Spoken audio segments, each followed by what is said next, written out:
My name is Richard Janda. I'm a faculty member with the 2025 TBLSA.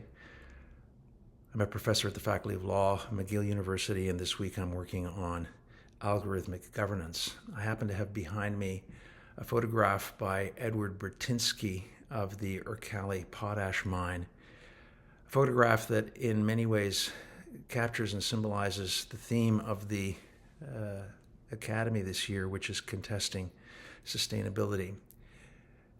It's an image of some rare beauty, but also of some sharp horror, because this mine is precisely contesting sustainability. It is enabling farming on a grand scale, industrial farming, but at the same time, it is putting an end to forms of life in oceans and other ecosystems as potash drifts into maritime waters.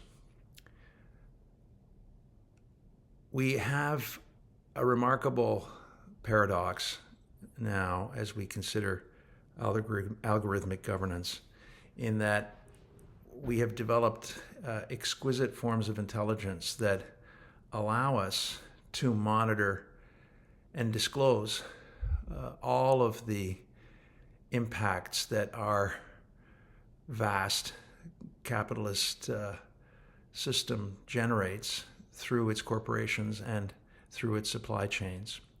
So on the one hand, we have much greater visibility on and capacity to document what it is that we're doing to disrupt sustainability. On the other hand, the very processes that we develop in order to engage with our impacts are ones which themselves place us in jeopardy. The algorithms that are, it would seem, benign in some respects, giving us the capacity to learn about ourselves, are also ones that we know produce not only incredible environmental externalities of their own through the data centers and exploitation of rare earth metals that are necessary to enable them, but they also produce at the broadest level a kind of existential threat, insofar as the very possibility of human intelligence being maintained is now an issue in a very direct way. I've learned this week that students offer incredible hope in these circumstances because they continue to engage productively, constructively, meaningfully with challenges that my generation has in effect imposed upon them.